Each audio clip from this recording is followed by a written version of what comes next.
I'm Tommy D from the KnicksBlog.com. Welcome to another edition of TKBtv as the Miami Heat are on the verge, up 3-1 against the Oklahoma City Thunder of their first championship. I know a lot of Knicks fans don't want to hear it, but they are right on the doorstep. Joining me to talk about it in studio, our good friend, Brian Geltzeiler. How you doing, Brian? I'm good, Tom. How are we doing today? Doing well. Nice to see you.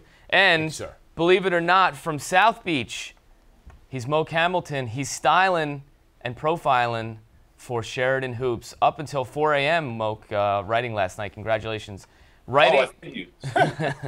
writing about, to me, I don't know if you did, but I noticed that the turning point of the game last night was at the end of the third quarter and what seemed to be some 50-50 foul calls that allowed Miami to get to the free throw line. Now, LeBron missed a couple of free throws, but there just seemed to be this, at the end of the third quarter, momentum building that started with the officials that, to me, really pushed Miami into a good situation and allowed them to have momentum going into the fourth quarter. Your thoughts on that?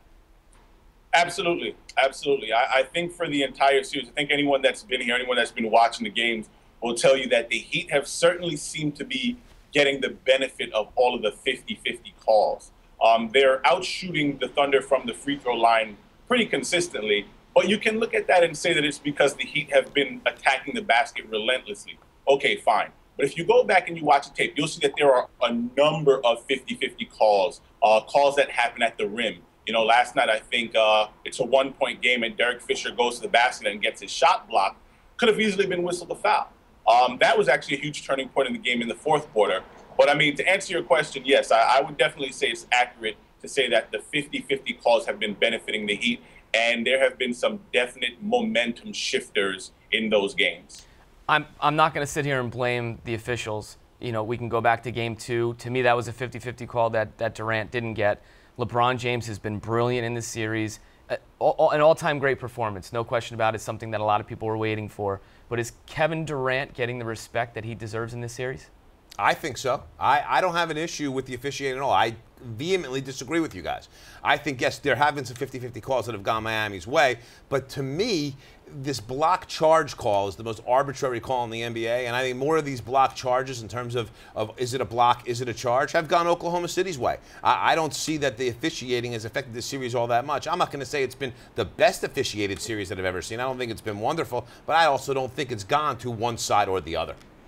And Moke, as we talk about it, you know, 50-50 calls or not, and there was one specifically last night that actually benefited the Thunder where James Jones slid in and it looked like he appeared to take a charge, and it looked like the ref kind of looked in and kind of, what number was that? Oh, 22? Okay, that's a block. And that is kind of what irritates me as it relates to the officials. The other side of it is coaching.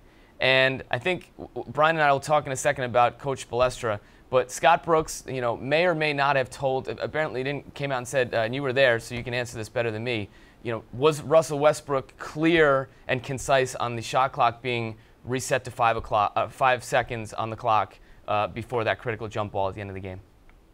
Well, I actually wrote about this, and what I can tell you is after looking at everything, both Westbrook and Scotty Brooks said that what happened was a quote-unquote miscommunication.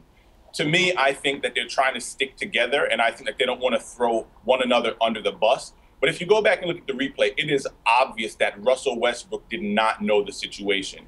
If there was a miscommunication, I think what happened is that the Thunder bench told the Thunder players 5 seconds, they only have 5 seconds or something of the like. And it was not clear that the shot clock only had 5 seconds left. Westbrook, right after he committed the foul, he had such a disturbed look on his face. He looked right at the bench. And to me, that's all indicative of the coaching staff not telling them what the situation was. At the end of game 3, there was a very similar situation where James Harden fouled LeBron James needlessly, again, with 3 points, with the deficit being 3 points right at the end of the game. So regardless of whether there was a quote-unquote miscommunication or not, that's something that I would ultimately put on the coaching staff, and I'd blame Scotty Brooks for that because it's the coach's job to make sure that everyone understood the situation. And at that point, the Thunder did have a timeout left, and especially considering what happened at the end of Game 3 with James Harden, it was the Thunder's coach's responsibility to call a timeout if necessary and make sure everybody knew the situation in such a critical juncture. Coach Spoelstra is sitting here saying to himself, he really has to be very relieved that he, all intents and purposes, ran LeBron James into the ground. 44 minutes, the only time he was off the floor was basically when his legs gave out.